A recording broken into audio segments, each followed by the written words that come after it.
주께서 이제 내게 지혜와 능력을 주시고, 이런 제목으로 다니엘서 강의를 이어가겠습니다.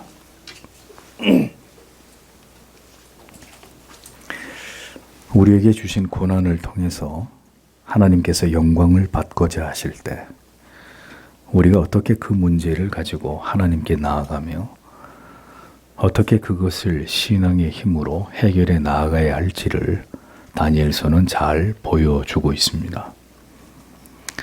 우리가 분명히 알아야 할 사실은 하나님께서 우리를 통해 영광을 받으시기를 원하시기 때문에 우리가 감당해야 될 고난을 하나님의 자녀인 우리들에게 분명히 주실 수 있다는 사실과, 그렇기 때문에 하나님께서는 하나님의 자녀들인 우리들이 이 세상에서 그저 평안하고 행복하게 살아가는 것만이 결코 목적이 아니라 우리에게 닥친 그 고난을 믿음으로 능히 극복해 나아갈 수 있는 하나님의 자녀가 되어져 가도록 우리를 반드시 훈련하시고 다듬어 가시는 일들을 우리의 인생 속에서 행하실 것이다 하는 점입니다. 성도가 이 땅에 태어나서 살아가게 되는 그 시대는 분명히 우리에게 사명을 요구하고 있습니다. 우리는 그냥 우리의 인생을 살아가는 것이 전부가 아니라 하나님께서 그리스도인으로 우리를 부르신 그 목적과 뜻에 부합한 삶을 살아가야 할 분명한 사명과 목적이 우리에게 있다는 것입니다. 하나님께서 아무 목적과 의미 없이 우리를 이 땅에 태어나게 하신 것이 아니기 때문입니다.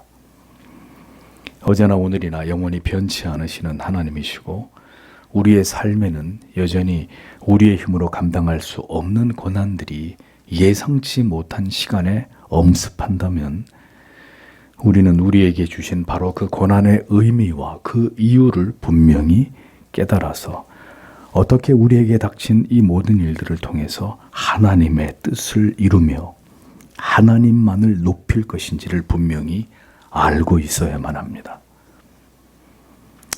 수학도 모든 문제가 공식에 의해서 풀어지게 되는 것처럼 하나님을 신앙하는 일도 시대마다 다른 방법, 좀 더 세련된 방법, 좀 더 세상적이고 인본주의적인 방법이 있는 것이 아니라 오직 하나님께서 원하시는 방법으로 하나님을 신앙하며 살아가는 우리의 삶의 모든 문제도 동일한 하나님의 말씀의 원리를 따라서 대응하고 그것을 풀어나가야 된다는 사실을 우리는 분명히 알아야만 합니다.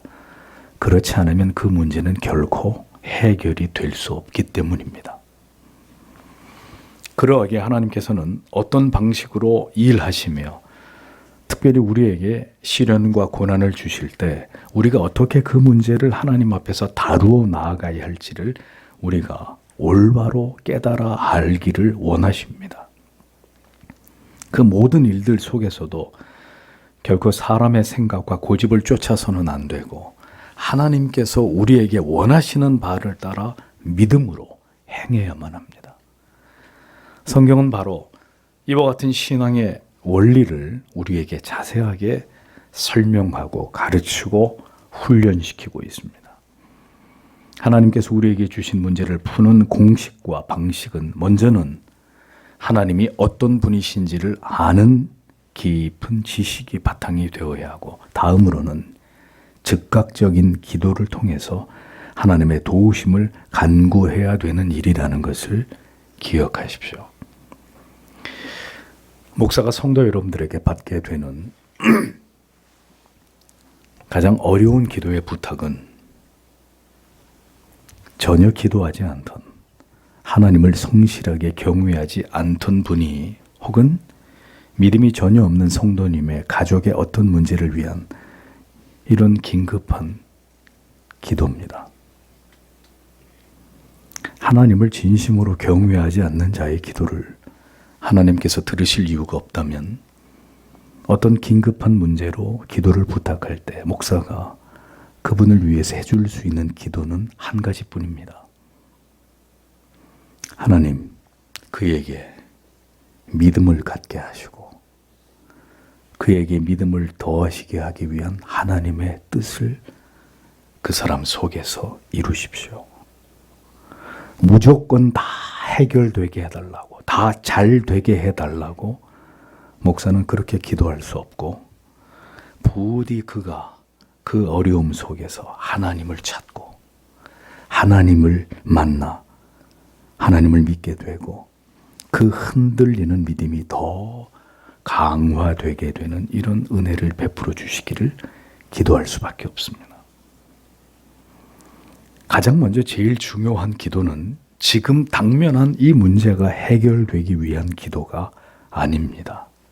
기도 없이, 믿음 없이 살았던 삶에 대한 철저한 회개와, 그리고 하나님께서 이 모든 일을 통해서 믿음을 갖게 해주시기를, 그 믿음이 더욱 자라게 되기를 기도하는 것입니다. 그것이 그 위기와 고난과 시련을 주신 하나님의 뜻이기 때문입니다. 그것이 진정으로 영혼이 잘 되는 길이기 때문입니다. 다니엘은 왕에게 시간을 달라고 했습니다. 그러면 그가 능히 그 꿈과 해몽을 왕 앞에 가져올 것이라고 말했습니다. 일반적인 경우라면 먼저 기도를 하고 그 다음에 말이나 행동을 할 터인데, 다니엘은 먼저 말과 행동을 하고 그 다음에 기도를 하는 다른 패턴을 보여줍니다. 그러니까 문제가 생길 때 뒤늦게 기도를 시작하는 사람이 있고, 이미 수많은 날 기도를 통해 믿음이 확고하게 준비되어 있고 하나님의 뜻이 무엇인지를 즉시 깨달아 먼저 행동하고 이어 다시 더 간절한 기도를 드리는 사람이 있다는 것입니다. 여러분은 어느 쪽에 해당이 되십니까? 믿음으로 사는 사람, 기도의 끈을 견고히 붙잡고 하나님을 의지하며 살아가는 성도는 언제나 문제 앞에서 당황하거나 어떻게 할지를 몰라 혼란스러워하지 않습니다. 즉시 하나님께서 어떻게 해야 할지를 알리시고 그에게 필요한 지혜와 명철로 그를 도우시며 붙들어 주시기 때문입니다. 그래서 고난과 위기 속에서 더 침착하게 되고 더 담대하게, 그리고 주도 면밀하게 행동하게 됩니다. 바로 다니엘처럼 말이죠. 이제 문제를 해결해 나가는 다니엘의 모습을 본문 속에서 함께 살펴보도록 하겠습니다. 17절과 18절을 보십시오.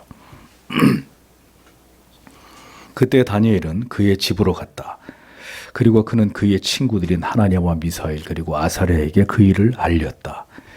그리고 다니엘과 그의 친구들이 바벨론의 현자들의 남은 자와 함께 죽임을 당하지 않도록 이 비밀에 대해 하늘들의 하나님 앞으로부터 긍휼들을 구하도록 이렇게 직역이 됩니다.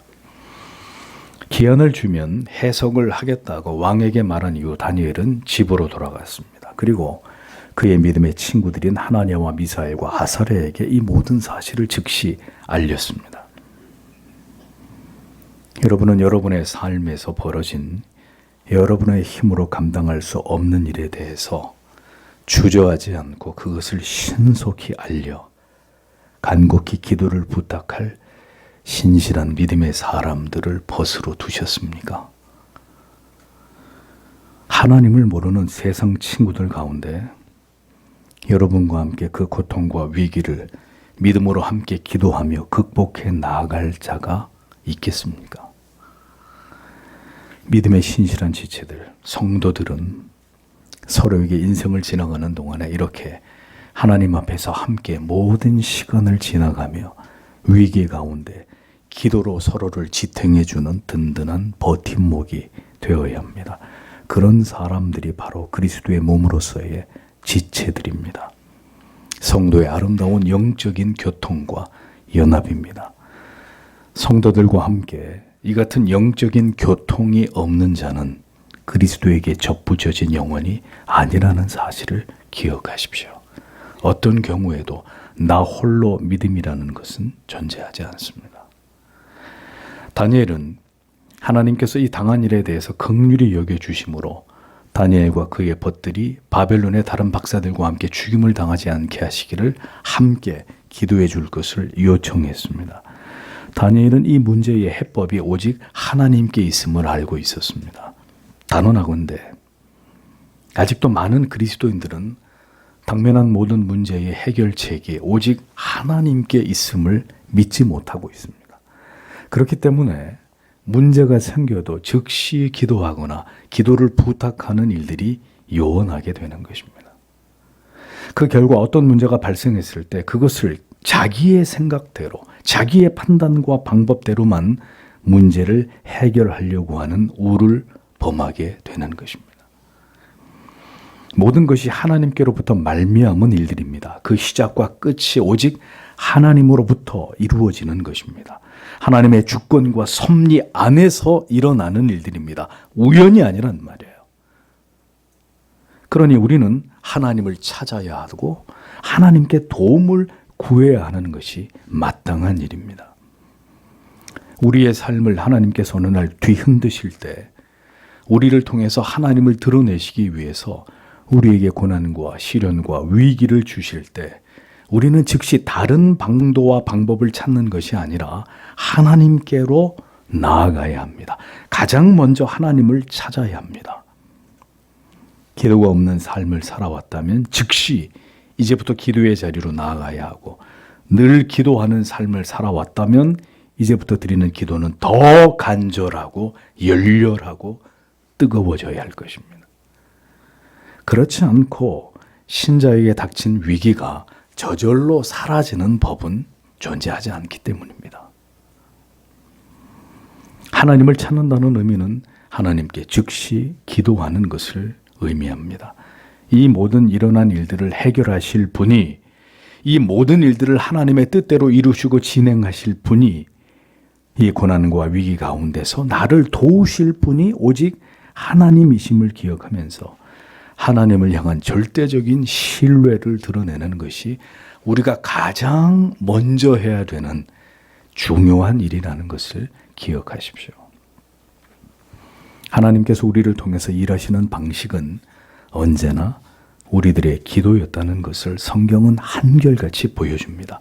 그 대표적인 인물이 바로 하나님의 독생하신 아들 예수 그리스도이심을 우리는 그분의 생애를 통해서 배우게 되는 것입니다. 예수 그리스도께서는 이 땅에 계실 때 언제나 모든 일 가운데 가장 먼저 하나님께 기도하시는 일을 중요하게, 가장 우선으로 여기셨습니다. 가장 마지막에 기도하는 것이 아니라 기도는 다니엘처럼, 예수 그리스도처럼 가장 먼저 하나님께 기도하는 것임을 잊어버리지 마십시오. 하나님께서는 기도를 통해서 하나님의 뜻을 이루어 가십니다. 불가능을 가능하게 하고 우리에게 당면한 그 어려움을 극복할 수 있는 힘과 능력과 지혜를 깊은 기도 속에서 우리에게 허락하시는 하나님이십니다. 그 기도 속에서 보이시는 하나님의 그 친밀하심으로, 그 풍성하신 위로하심을 통해서 모두 이겨나가도록 인내하면서 그것을 극복해 나아가도록 역사하십니다. 괴로움과 고통 가운데 폭포수처럼 하나님 앞에 엎드려 기도할 때 가장 큰 위로가 무엇이겠습니까?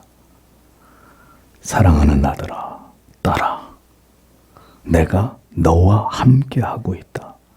염려하지 말거라. 내가 너의 모든 어려움을 보고 있다. 이거보다 더 큰 위로는 없습니다. 하나님이 알고 계시고 하나님이 보고 계신다. 하나님이 지금 나와 함께 해주신다는 확신, 그것이 바로 기도 가운데 보이시는 하나님의 친밀하심이며 위로입니다. 기도하지 않는 사람들을 통해서 하나님은 일하시지 않습니다. 그러하기에 모든 하나님의 자녀들은 깊은 고난과 실패 속에서, 슬픔과 아픔 속에서 기도를 배우게 되고 기도로 인생을 살아가는 법을 마침내 깨닫고 터득하고 발견해 나아가게 되는 것입니다. 다니엘은 이 은밀한 일에 대해서 하나님께서 긍휼히 여겨주시기를 자신과 세 친구뿐만 아니라 목숨이 경각에 달린 바벨론의 모든 박사들까지 그들을 죽음의 위기에서 건져주시기를 기도할 것을 제안했습니다. 보십시오. 자기만을 위해 기도하는 것은 하나님이 원하시는 기도가 아닙니다. 우리의 기도의 내용 가운데는 반드시 함께 고난과 어려움을 당하고 있는 그런 자들을 위한 기도까지 포함되어야 합니다. 심지어 하나님을 알지 못하는 자들이나 이 세상을 위한 기도까지도 신자의 기도 안에 포함되어 있어야 합니다. 저들이 하나님을 찾을 줄 모르니 우리라도 하나님을 알지 못하는 자들을 위해 멸망을 향해 무섭게 달려가고 있는 이 타락하고 악한 세상을 위해 기도해야 될 책임이 우리에게 있다는 사실을 우리는 잊지 말아야 합니다. 그래서 다니엘은 함께 죽음의 위기에 처한 바벨론의 박사들을 위해서라도 기도했던 것입니다. 은밀한 일이란 바로 하나님께서 느부갓네살에게 주신 꿈을 통한 계시를 가리킵니다. 문제를 내신 분이 해답을 가지고 있음을 다니엘은 알고 있었기에 그 문제에 대한 해답을 하나님께 구하고자 했으며 그로 인해서 이 위기에서 건지움을 받기를 원하고 있었습니다. 구하게 하다라는 원어의 의미는 지극한 열심과 간절함으로 간구하다 이런 뜻입니다. 이는 오직 기도라는 수단을 통해서 이 문제를 해결하고자 했던 다니엘과 세 친구의 믿음의 태도를 보여주는 것입니다. 다른 방법은 없습니다. 오직 전심으로 하나님께 기도하는 것 외에 다른 해결책은 없다는 것을 잊지 마십시오. 마지막으로 기도나 해볼까 하는 이런 기도의 태도와 자세는 하나마나한 기도입니다. 기도는 확신을 가지고 전심으로 전력을 다해서 간절히 하나님께 간구하는 것입니다. 그것이 하나님이 원하시는 기도의 태도이며 모습입니다. 다니엘은 하나님의 영광을 드러내시는 일이 자신들의 생명을 지키시는 일보다 더 중요한 일이라는 것을 알고 있었고 그것을 확신하고 있었기에 하나님께서 하나님의 영광을 위해 자신들을 반드시 지켜주실 것을 확신하고 있었습니다. 하나님이 지켜주실 것을 믿었기에 기도한 것입니다. 다시 말씀드립니다. 기도는 마지막으로 기도나 해보자는 식으로 하는 것이 아닙니다. 하나님의 뜻이 이루어지고 나의 기도를 하나님께서 들으심을 믿는 그 믿음으로 가장 먼저 기도하는 것입니다. 나에게는 사명이 있음을 확신하고 있고 아직은 내가 죽을 때가 아님을 알기에 다니엘은 하나님께 간절히 전심으로 기도했던 것이죠. 하나님께서는 우리를 모든 시련과 고난과 위기 속에서 건지시기도 하지만 때로는 그 모든 힘겨운 시간을 우리와 함께 통과함으로 우리가 그 모든 것을 극복할 수 있도록 도우시기도 하십니다. 모든 피하고 싶은 것들을 피할 수 있게도 하시지만 그것이 하나님의 뜻이 아니라면 그래서 피하고 싶은 견디기 힘든 시간이 우리에게 반드시 필요하다고 하나님께서 여기신다면 그 시간 속에 우리를 계속 머물게 하시면서 우리와 함께 그 시간 속으로 들어오셔서 우리를 곧게 붙들고 그 힘겨운 시간을 지나갈 수 있도록 도우시는 아버지이기도 하십니다. 인생을 지나가는 동안 우리의 힘으로 도저히 어떻게 할 수 없는 순간에 부딪히게 될 때 우리는 먼저 피하고 도망칠 방도를 찾기보다는 이 일을 나에게 일어나게 하신 하나님의 뜻을 생각해야 합니다. 그리고 그것을 어떻게 믿음으로 극복해 나아갈지에 대해서 내가 하나님의 자녀라는 확고한 믿음과 정체성을 바탕으로 믿음의 방법으로 이 모든 일에 대응할 것에 대해서 마음의 뜻을 세워야 합니다. 그리고 이 모든 어려움을 함께 기도로 해결해 나갈 기도의 동역자들과 함께 하나님께 기도하는 것으로 이 문제에 대해서 대응을 해야 되는 것입니다.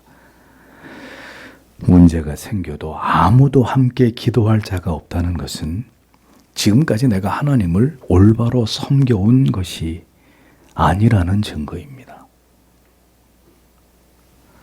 다니엘과 세 친구는 모두 함께 같은 위기 속에 있었기에 함께 기도할 수밖에 없었습니다. 다니엘은 다른 방법으로 이 위기를 타개하려 하지 않았고 세 친구와 함께 기도했습니다. 하나님을 향한 절대적인 믿음으로 오직 하나님을 통해서 이 문제가 해결되기를 원했습니다. 여러분은 여러분의 문제가 여러분의 노력을 통해서 인간적인 생각과 결단을 통해서 해결되기를 원하십니까? 아니면 하나님을 통해서 하나님의 뜻을 물으며 하나님께 행하시기를 바라는 간절한 기도를 통해 하나님께서 이 문제를 행하시기를 간절히 바라는 기도를 통해서 그것이 해결되기를 원하십니까? 그것을 잘 아는데도 기도하지 않는 것은 그럼 누구의 문제일까요? 하나님께서 우리에게 어떤 깊은 뜻을 가지고 계시기에 우리의 인생에 이토록 어려움을 주시는지를 알아야 합니다. 그것을 깨닫고 해결해 나아갈 길은 하나님 앞에 엎드리는 길뿐임을 성도 여러분 절대로 잊지 않으시기를 바랍니다. 19절을 보십시오. 그때 다니엘에게 그 밤에 이상 중에 그 비밀이 드러났다. 그때 다니엘이 하늘의 하나님께 찬양했다라고 기록되어 있습니다. 다니엘과 세 친구가 전심으로 하나님께 기도하던 그날 밤에 하나님께서는 환상을 통해서 다니엘에게 왕의 꿈을 풀 수 있는 계시를 주셨습니다. 여기서 말하는 이상이라는 것은 단순한 꿈이 아니라 하나님이 직접 계시해 주는 일종의 환상을 가리킵니다. 바벨론의 모든 현자들은 절대로 풀 수 없는, 그들에게는 결코 허락되지 않은 그 은밀한 일이 하나님의 사람 다니엘에게는 허락되었던 것입니다. 다니엘의 기도에 하나님의 응답하심이 이루어지기까지는 그리 오랜 시간이 걸리지 않았습니다. 그 이유는 다니엘의 기도는 하나님의 마음에 합한 기도였고 그는 이미 기도의 사람으로 기도를 통해 하나님의 뜻을 깨닫고 그것을 행하며 기도를 통해 어떤 일도 감당할 수 있을 만큼의 기도의 사람으로 그는 준비되어 있었기 때문입니다. 여러분들에게 다른 모든 것들이 다 준비되어 있어도 지식과 부와 명예와 여러분들에게 인생의 모든 좋은 기회가 다 여러분들에게 주어졌어도 여러분들이 기도가 준비되어 있지 않다면 하나님은 여러분들이 기도의 사람으로 혹독히 훈련하실 것입니다. 나는 돈이 많으니, 나는 전혀 어려움이 없으니, 나는 대단한 뛰어난 지식과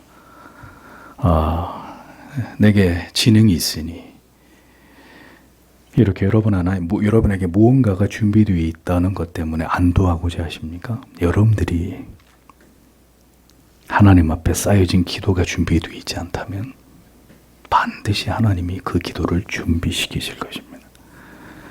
그토록 많은 사람들이 기도를 해야 한다는 것은 알고 있으면서도 간절히 기도하지 않는 이유가 무엇 때문입니까? 기도의 응답을 얻어보지 못했기 때문입니다.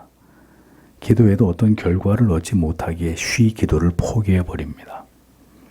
우리가 분명히 알아야 할 것은 우리의 기도가 모두 즉시 응답될 수 없는 것은 그 기도를 통해서 하나님께 응답하실 만큼의 믿음이 우리에게 아직 없기 때문이고 우리가 하나님께 무엇을 기도해야 되는지조차도 올바로 알지 못하는 상태에 우리가 머물러 있기 때문입니다. 기도하면 무조건 들어주시는 하나님이 결코 아니십니다. 기도를 통해서 먼저 하나님은 우리를 다듬고 만드십니다. 우리의 죄를 회개시키시고 우리가 지금까지 하나님을 진지하게 찾거나 필요로 하지 않았던 어리석은 삶을 살아왔음을 철저하게 깨닫게 하십니다. 그리고 무엇보다 지금의 기도가 우리의 생각과 뜻만을 고집하며 막무가내로 하나님께 때를 쓰고 있는 것임을 정확히 깨닫게 하십니다. 기도자가 하나님의 응답하심에 합당할 만큼 하나님을 향해 간절해지고 그의 깊은 죄를 회개하며 하나님의 어떤 기도의 응답이라도 받아들일 수 있을 만큼 그 영혼이 하나님께서 보시기에 견고해졌을 때 마침내 하나님께서는 그가 드리는 기도의 내용까지 수정시키시고 기도할 수밖에 없는 상황을 주신 이유를 마침내 깨닫게 하셔서 그 기도를 들어 응답해 주시는 것입니다. 그러므로 하나님께서 기도를 들어 응답해 주시는 일은 그냥 단번에 이루어지는 결코 간단한 문제가 아니라는 사실을 우리는 이해할 필요가 있는 것입니다. 기도가 무조건 만능이라는 식의 구호가 얼마나 그릇된 지식인지를, 그릇된 믿음인지를 올바로 이해하십시오. 많은 사람들이 자신들을 돌아보지 않는 기도를 통해 오히려 그 응답되지 않는 결과로 더 큰 시험에 들고 하나님을 버리게 되는 일들이 일어나는 것을 보십시오. 하나님의 뜻에 합한 기도를 성도는 분명히 배우고 깨달아야 합니다. 단언하건대 오늘날 규칙적으로 간절히 기도하지 않는 그리스도인들은 하루 가운데 성경을 전혀 읽지 않는 그리스도인들만큼이나 많습니다. 기도란 겨우 식사를 할 때 드리는 기도가 전부인, 하루 가운데 스마트폰을 들여다보는 시간과 비교조차 되지 않는 짧은 시간만을 형식적으로 기도하는 것이 절대 다수의 오늘을 살아가는 그리스도인들의 모습입니다. 다니엘의 기도가 즉시 응답된 것은 그의 누적된 기도와 기도가 습관이 된 그의 경건한 삶 때문이었다는 것을 우리는 알아야 합니다. 달리 하나님께서 다니엘을 바꾸시고 그를 고치기 위해 시간을 지연하실 이유가 없었기 때문에 다니엘과 세 친구의 기도는 즉각적인 하나님의 응답하심으로 나타나는 것을 볼 수 있습니다. 다니엘은 하나님께서 이성을 통해서 왕의 꿈을 풀 수 있는 계시를 주셨을 때 즉시 하늘에 계신 하나님을 찬송했다고 성경은 적고 있습니다. 간절하고 진실한 기도 끝에 그 기도의 응답하심으로 하나님께서 행하셨다고 우리가 믿고 깨닫게 될 때 우리는 오직 하나님께서 행하셨음을 고백하고 인정하고 그 이름을 높일 수밖에 없습니다. 이것은 신자에게 지극히 자연스러운 일입니다. 성도 여러분, 인생을 지나가시는 동안에 이 일은 하나님께서 하신 것입니다. 하나님께서 나의 기도에 응답하심이며 오직 하나님께서 영광을 받으실 일입니다 라고 고백할 수밖에 없었던 적이 얼마나 되십니까? 감격적인 감사와 찬송으로 하나님이 행하신 일을 기뻐하고 그 감사를 하나님께 구체적으로 표현한 적이 언제이셨습니까? 오직 기도하는 자에게만 이러한 감격이 있고 이러한 감사와 찬송이 있다는 사실을 잊지 않아야 합니다. 하나님께서 행하심은 결코 감추어지지 않습니다. 반드시 그 백성들을 통해서 고백되어지고 드러나고 하나님의 이름을 높여드림으로 하나님께 영광을 돌리게 되어 있습니다. 다니엘은 하나님께서 비밀을 계시해 주셨을 때 의기양양하게 느부갓네살 왕 앞으로 곧바로 나아가지 않았습니다. 다니엘은 이 급박한 상황 속에서도 무엇이 가장 중요하고 가장 우선이 되어야 되는지를 잊지 않고 있었습니다. 그는 자신의 기도에 응답해 주신 하나님께 깊은 감사와 찬송을 올려드리고 있었습니다. 우리는 하나님을 향한 감사에 있어서 참 인색한 경우들이 많습니다. 그토록 간절히 기도해서 응답을 받았을 때 주님의 말씀을 듣고 제사장에게로 가는 중에 문둥병이 다 나은 자들 가운데 오직 한 사람을 제외하고는 모두 예수께로 돌아오기는커녕 모두 집으로 달려가 버린 그 9명의 문둥병 환자들처럼 우리는 감사를 쉬 망각해버립니다. 시련에서, 고난에서, 어려움과 위기 가운데서 건져주시기를 간절히 기도했고 그 가운데 하나님께서 극적으로 우리를 구해주시고 문제가 해결되게 하셨을 때 정작 하나님을 향한 감사를 잊어버리는 것입니다. 병을 낫게 해주시기를 간절히 기도했고 마침내 그 병에서 회복이 되었을 때 간절한 기도가 마침내 응답되었을 때 그렇게 간절히 기도했던 그 대상과 간절히 기도했던 내용들을 다 잊어버린 적은 없으셨습니까? 왕에게 그 해답을 말하는 것보다 다니엘에게 더 중요했던 것은 자신에게 이 같은 은총을 베풀어 주신 하나님을 높이고 하나님께 찬양을 올려드리는 일이었습니다. 20절에서 23절까지는 이제 다니엘이 하나님께 올려드리는 찬양의 내용이 기록되어 있습니다. 다니엘이 대답하고 말한다. 하나님 그분의 이름이 영원부터 그리고 영원까지 찬양받으실 것입니다. 지혜와 능력 그것이 그분에게 있기 때문입니다. 그리고 그분은 시간들과 기간들을 바꾸시며 왕들을 제거하시고 왕들을 세우시며 현자들에게 지혜를 그리고 이해를 아는 자들에게 지식을 주신다. 그분은 깊은 것들과 숨겨진 것들을 드러내시며 어두움 안에 무엇이 있는지 아시고 빛이 그분과 함께 거한다. 내 조상들의 하나님이신 당신께 내가 감사하고 찬양합니다. 당신께서 내게 지혜와 능력을 주셨기 때문입니다. 그리고 지금 당신께서는 내게 우리가 당신께 물었던 것을 알려주셨습니다. 당신께서는 왕의 그 일을 우리에게 알려주셨습니다. 라고 기록이 되어 있습니다. 자, 다니엘은 가장 먼저 모든 지혜와 권능이 오직 하나님께 있음을 찬양했습니다. 바벨론이라는 나라가 하나님의 백성들을 정복하고 포로로 끌어갔으며 여호와 하나님의 이름을 욕되게 하고 자신들이 믿는 우상을 칭송해서도 하나님께서는 이를 모두 비웃으시며 그 거만하고 강팍한 바벨론의 느부갓네살 왕을 간단하게 꿈으로 제압하신 하나님이셨습니다. 바벨론의 모든 현자들이 다 모여왔어도 왕의 꿈을 알 수도 없고 그 꿈을 풀 수도 없었습니다. 이 세상 모든 인간들의 지혜와 지식과 능력을 다 끌어모아도 하나님을 결코 대적할 수 없습니다. 다니엘은 영원 무궁히 하나님의 이름을 찬송해야 될 그 이유는 모든 지혜와 권능이 오직 하나님께 있기 때문이라고 고백하고 있습니다. 세상은 권력과 부가 힘입니다. 그것이면 모든 것을 다 이룰 수 있다고 어리석은 인간들은 생각합니다. 뛰어난 학식이나 학벌, 명석한 두뇌도 자신을 돋보이게 하는 요소가 될 수 있을 것입니다. 그러나 그 모든 것들도 지혜와 지식의 근본이 되시는 하나님 앞에서는 아무것도 아닐 뿐입니다.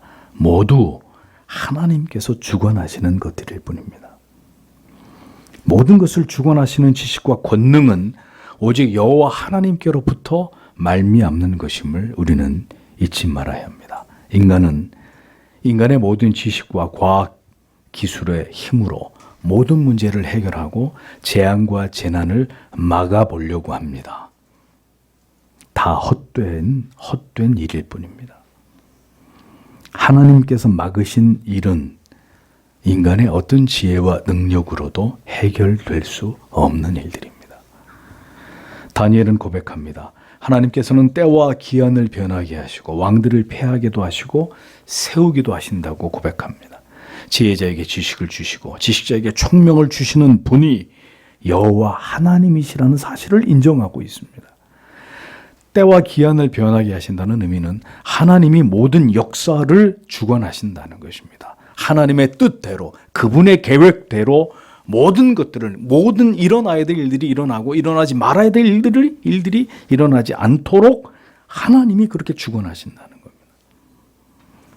모든 것이 하나님의 주권에 의해서 결정된다는 뜻입니다.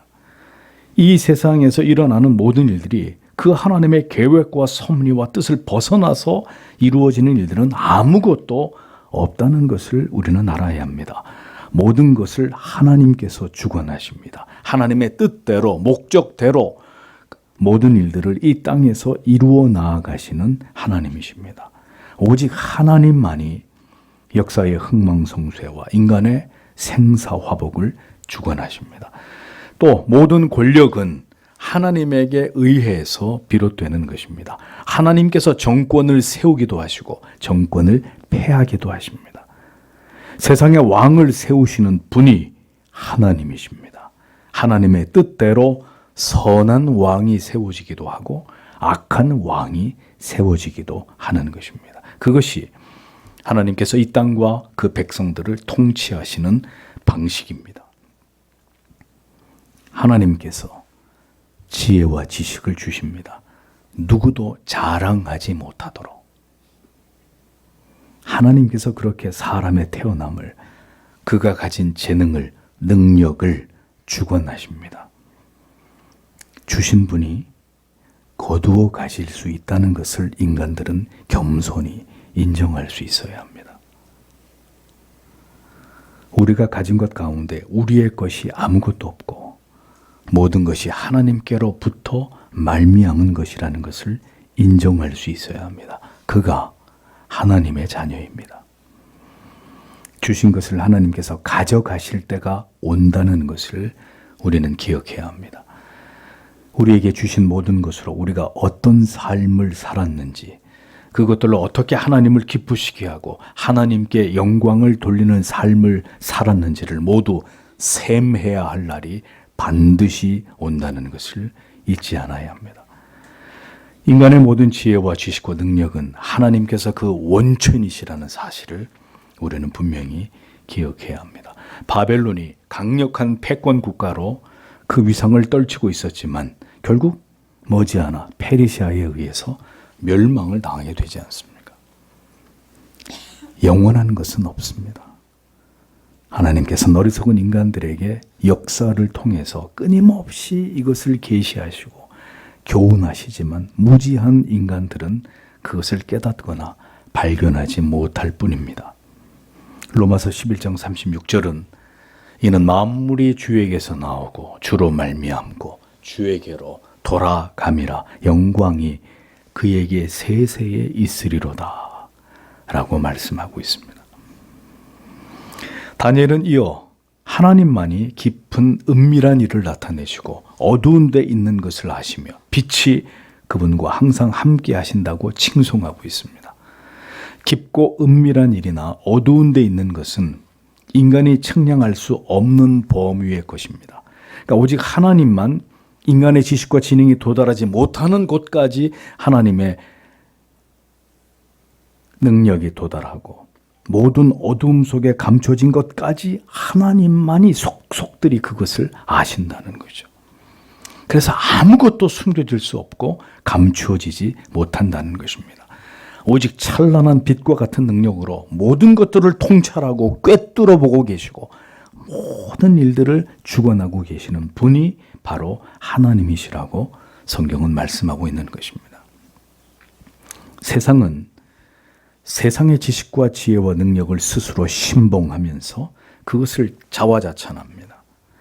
인간의 지혜와 지식으로, 인간의 능력으로 인간은 오늘에 이르기까지 인류의 문명을 발전시켜 왔다고 그렇게 우깁니다. 미래를 알 수는 없지만 과거로부터 오늘까지 장구한 역사를 이어온 인류에게는 무한한 가능성이 있고 어떤 문제든 해결해 나갈 수 있는 능력이 인류에게, 인간에게 있다고 믿고 싶어 합니다. 더 나아가서 이러한 신념이 이제는 종교가 되기도 합니다.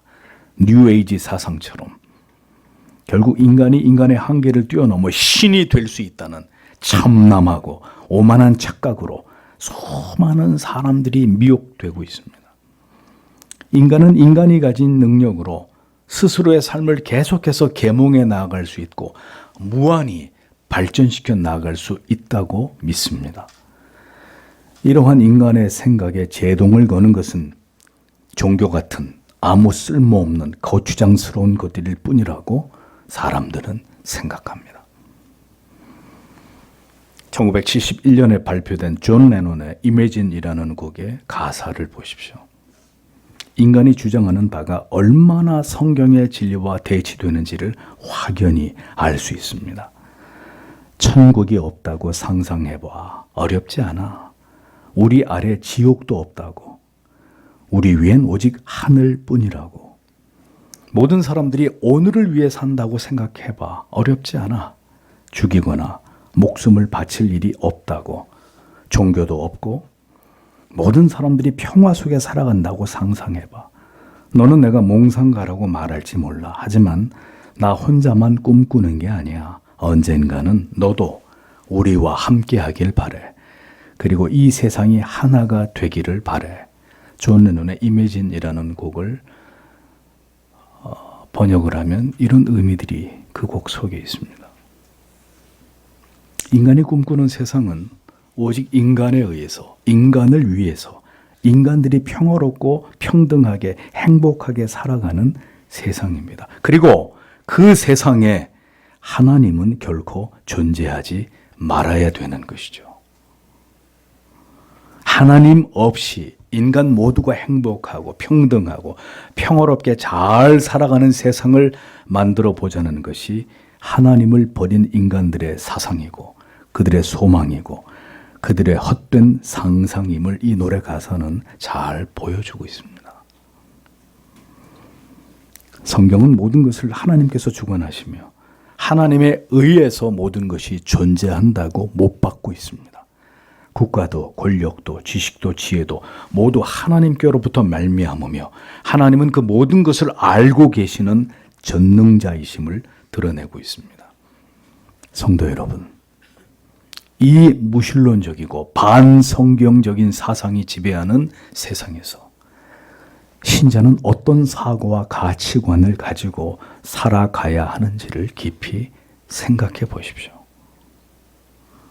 우리가 왜 인본주의적인 사고와 사상과 철학과 이념에 대해서 깊이 우려하고 이것을 배격하려 하는 것입니까?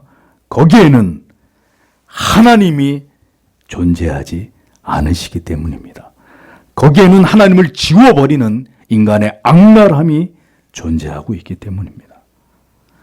하나님을 지워버리고 인간만을 위하려고 하는 무지하고 참남한 죄악이 가득하기 때문입니다. 이러한 세상에서 성도는 신본주의적, 유실론적인 사상과 철학과 이념을 가지고 살아가는 자들이 되어야 합니다. 하나님의 절대 주권과 섭리를 절대적으로 믿고 신뢰하는 자들로서의 삶의 양식을, 내용을 이 세상에 보여주는 자들로 존재해야 되는 것입니다. 어떻게 신본주의자가 인본주의자와 함께 갈 수 있습니까? 화합할 수 있고 평화할 수 있고 함께 행복을 추구하는 일이 가능하겠습니까? 23절에 다니엘의 고백을 보십시오. 다니엘은 하나님께서 자신에게 지혜와 능력을 주셨다는 사실을 인정하고 있습니다. 다니엘과 세 친구들이 하나님께 구한 것을 하나님께서 자신에게 알게 해주셨다고 고백하고 있습니다. 하나님께서 느부갓네살 왕에게 주신 꿈을 자신이 해몽할 수 있는 계시를 주셨다는 것을 다니엘은 분명히 인정하고 있는 것을 볼 수 있습니다. 다니엘은 하나님께 이로 인해 감격적인 감사와 찬양을 드린다고 말하고 있습니다. 다니엘은 하나님에 대한 분명하고 올바른 지식을 가지고 하나님을 높이고 있었습니다. 우리에게도 하나님께서 어떤 분이신지를 아는 것은 하나님을 신앙하는 일과 이 세상을 살아가는 일에 있어서 너무나 중요한 지식이 아닐 수 없습니다.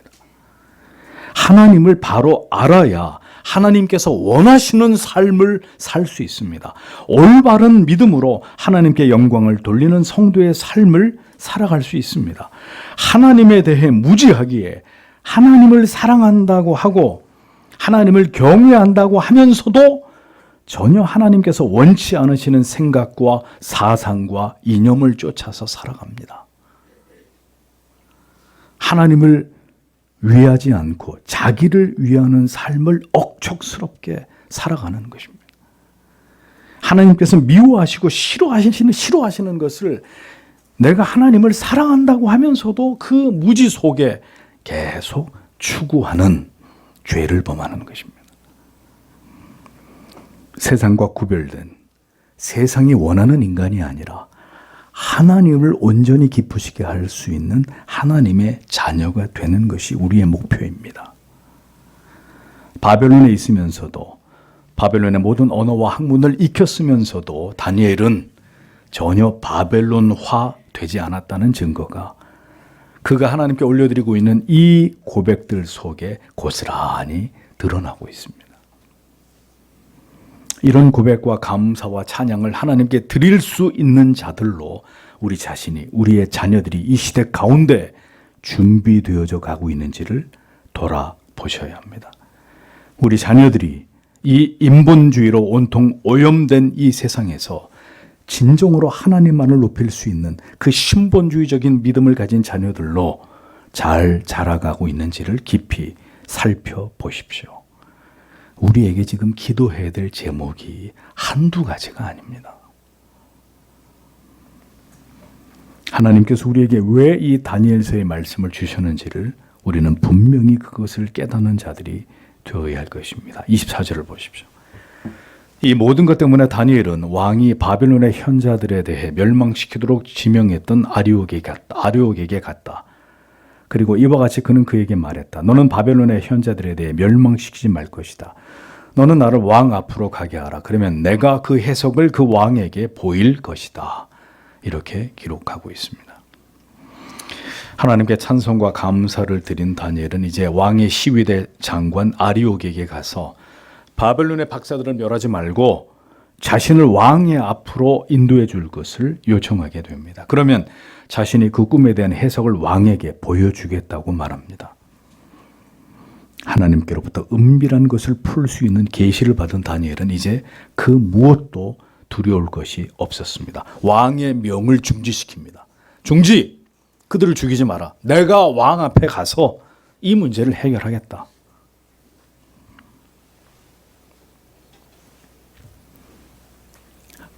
하나님께로부터 은밀한 것을 풀 수 있는 계시를 받은 다니엘은 하나님이 자신을 통해 어떤 일을 행하기를 원하시는지를 알고 있었습니다. 하나님이 내신 문제에 대해서 아무도 그 답을 풀 수 없을 때 하나님의 사람 다니엘을 통해서 하나님은 그 답을 주셨습니다. 왜 이 모든 일들을 연출하신 것일까요? 왜? 그 시대에 느부갓네살 왕에게 그리고 그 현장에 있었던 다니엘, 하나님이 왜 이 사건을 하나님이 연출하고 계시는 것일까요? 인간은 아무것도 아니라는 것을 보여주시기 위함입니다. 그렇게 권력의 가장 높은 자리에 있는 왕도, 이 세상에서 가장 지혜 있다 하는 자들도 모두 하나님이 보시기에는 어리석게 그지없는 자들일 뿐이며 하나님께서는 그들 앞에서 하나님의 사람을 통해서 하나님 자신을 드러내기를 원하셨던 것입니다. 우리는 지혜를 구할 필요가 있습니다. 그 지혜는 바로 하나님의 말씀인 성경 속에 있습니다. 성경이 우리에게 모든 것을 깨닫게 하고 판단하게 하고 분별하게 해줍니다. 하나님께서 주신 이 말씀 속에 깊이 뛰어든 사람들이 결국 하나님께서 펼치시는 역사의 무대 위에 서게 된다는 사실을 기억하십시오. 우리는 그리스도인이라 하면서도 종종 하나님의 말씀과 그 지혜를 따라 살지 않고 세상의 지혜와 지식을 따라 살아가려고 합니다. 세상의 지혜를 따라 판단하고 결정해버리는 우를 범합니다. 우리가 세상에서 지혜를 구하며 세상의 일에 우리의 모든 열심을 쏟는 것에 세상에서 공부를 하고 업무를 위해 기능을 배우는 노력의 그 절반만이라도 하나님을 아는 일에 진리를 깨닫는 일에 우리의 열정을 쏟는다면 우리는 지금보다 훨씬 더 지혜로운 삶을 살아가며 더 선명하게 하나님을 드러내는 삶을 살아갈 수 있을 것입니다. 우리가 하루를 보내며 더 많은 시간을 하나님을 찾는 데 쏟는다면 우리의 삶은 우리 주위의 사람들과 비교할 수 없을 만큼 달라질 수 있을 것입니다. 하나님의 자녀들은 반드시 그 삶 속에서 믿지 않은 자들과 구별됨이 있어야 합니다. 더 나아가 그들이 해결할 수 없는 문제들에 대한 성경적인 참 진리가 말씀하는 대안과 그 대답을 줄 수 있는 자들이 되어야 합니다. 우리의 주위의 사람들이 그들의 삶의 여러 갈등과 고뇌로 힘들어할 때 어디서도 들을 수 없는 해법과 해안을 통해서 우리 안에 있는 진리를, 하나님을 그들에게 드러내야 되는 사명을 이 땅에서 감당해야 되는 자들, 그들이 신자입니다. 모든 사람들의 삶은 모두 풀리지 않는 갈등과 고통과 괴로움과 상처들로 점철되어 있습니다. 모두가 자기들의 인생의 숙제와도 같은 해결되지 않은 문제들을 끌어안고 괴로워하면서 살아갑니다. 누가 그들에게 가장 훌륭한 답변을 줄 수 있을까요? 바로 하나님의 사람들. 하나님께서 그 지혜와 지식과 명철을 주신 자들, 그들이 바로 그 모든 문제들 속에서 가장 훌륭한 해답을 제공하고, 이를 통해서 하나님을 알지 못하는 자들에게 하나님의 그 진리의 위대함을 드러내는 사명을 감당해야 되는 것입니다. 그들에게 바로 모든 문제의 해법이신 예수 그리스도를 증거하는 그 역할과 사명을 우리가 이 시대 속에서 감당해야 된다는 것입니다. 우리가 단지 교회를 다니는 것만으로 그치는 것이 아니라 하나님을 아는 지식과 지혜에 있어서 탁월한 성장과 발전을 가져오게 될 때, 더 깊이 있게, 더 체계적으로 하나님을 알게 될 때 우리는 더 많은 사람들을 도울 수 있고, 다니엘과 같이 답을 알지 못하는 모든 상황과 인생의 문제들 속에서 모두가 탄성을 자아낼 수 있는 진리가 말씀하는 해답을, 정답을 우리가 그들에게 줄 수 있게 되는 것이라는 거죠. 그것이 바로 신자가 존재하는 이유이며 목적이라는 사실을 우리는 기억해야 합니다. 느부갓네살이 꾼 꿈처럼 세상의 많은 사람들은 자기들의 인생에서 일어나는 일들의 이유와 목적을 이해하지 못합니다. 왜 인생이 이토록 불행하고 슬프고 고통스러운 일들이 일어나고 있는지를 전혀 깨닫지 못합니다. 그냥 운명이려니 하고 살아갑니다.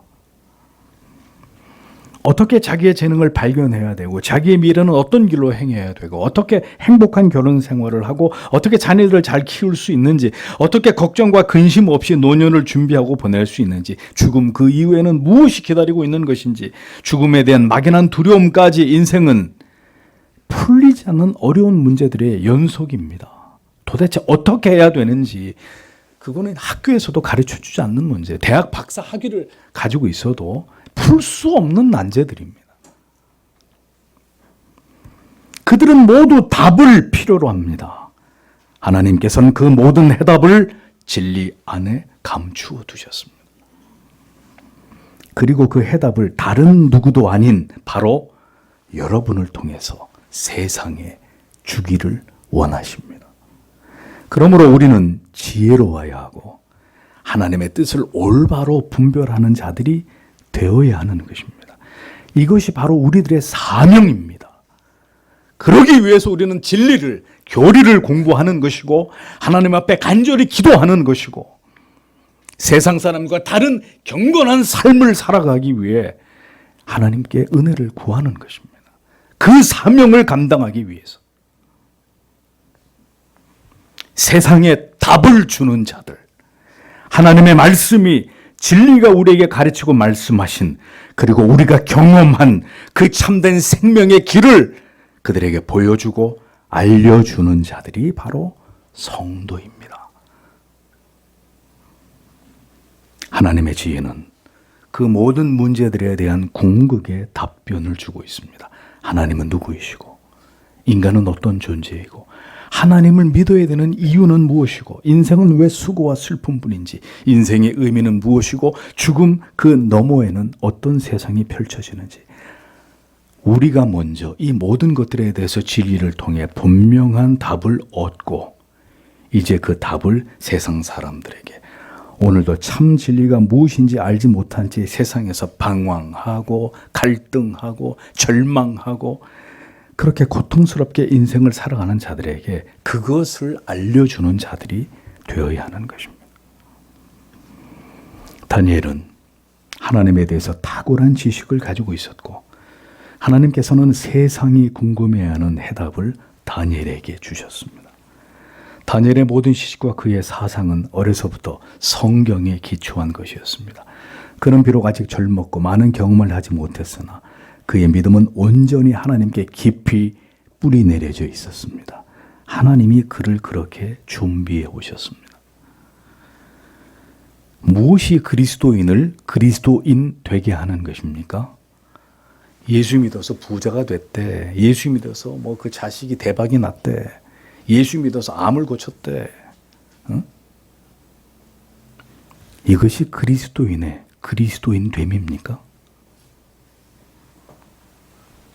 우리는 어떻게 젊은 시절을 보냈으며 우리의 자녀들은 어떻게 어떤 환경 속에서 길러졌습니까? 한 사람이 태어나서 하나님을 아는 일에 탁월한 자들로 자라고 성장해 나아가는 일은 그래서 그 무엇과도 바꿀 수 없는 중요한 그리스도인의 거룩한 의무이고 사명입니다. 그렇게 준비되어야 세상에 답을 줄 수 있는 하나님의 도구가 될 수 있습니다. 어떻게 하면 돈을 잘 버는가의 문제보다 어떻게 하면 하나님의 뜻을 깨달아 모든 문제들 속에서 하나님께서 원하시는 길로 행할 수 있는가가 적어도 성도에게 그 무엇보다도 중요하다는 사실을 우리는 잊지 말아야 합니다. 지금도 많은 그리스도인들이 이 본질적인 사명을 생각지 못하고 세상에서 먹고 사는 일에만 공부하고 직장을 다니고 가사의 육아의 일에만 모두 마음을 뺏긴 채 살아가고 있습니다. 여러분, 그게 중요하지 않다는 말이 아닙니다. 그러한 일이 그리스도인에게는 결코 우선순위가 최우선순위가 될 수는 없다는 것입니다. 세상의 일도 최선을 다해서 성실하게 감당하되 하나님을 알아가는 우리의 본업에 신자는 더없이 충실하여 하나님의 해답을 세상에 내놓을 수 있는 자들로 당신에게 예수 그리스도가 없기 때문에 그토록 당신의 삶이 어둡고 절망적이고 고통스러울 수밖에 없다는 이 복음을 우리는 전해야 되는 것입니다. 이것이 성경이 말씀하는 진리입니다. 우리가 하나님의 말씀을 읽을 때나 우리의 인생을 지혜롭게 살아가기 원하고 언제나 답을 알지 못하는 불신자들에게 진리의 해답을 제공해 주고자 한다면 끊임없이 하나님을 의존하는 법을 배워야 합니다. 말씀을 통해서 깊은 기도를 통해서 진리를 배우는 자리를 통해서 그렇게 그 사명을 잘 감당할 수 있는 자들로 준비되어져 가야 합니다. 아니, 이거보다 더 중요한 과제가 우리 인생에게 무엇이 있을까요? 이걸 모르고 인생을 살아가고 있는 사람들은 인생의 소중한 시간들을 지금 허비하고 있는 사람들입니다. 하나님께서는 바로 이 일을 이 땅 가운데서 우리의 이 시대 가운데서 저와 여러분이 행하기를 원하고 계십니다. 오늘도 그것을 위해 준비되며 그 사명을 따라 살아가는 자들을 찾고 계십니다. 그러나 그들은 결코 다수가 아닐 것입니다. 대부분은 인간이 원하는 삶을, 인간이 추구하는 것들을 추구하면서 그렇게 살아갈 것입니다. 하나님이 찾으시는 사람이 이 자리에 있는 바로 당신이 될 수도 있다는 것을 잊어버리지 마십시오. 하나님께서 반드시 그 일들을 자기의 사람들을 통해 이 시대 가운데서도 이루어 나아갈 것입니다. 하나님, 우리가 세상에 하나님의 해답을 하나님의 해답으로서의 그의 아들 예수 그리스도의 복음을 전하는 이 사명을 감당하는 하나님의 사람들이 되게 하여 주옵소서. 그 사명을 위해 우리의 모든 것이 존재하는 것이고 하나님이 그 모든 것들을 주관하고 계시는 것임을 성도 여러분 부디 기억하시기를 바랍니다. 기도하겠습니다.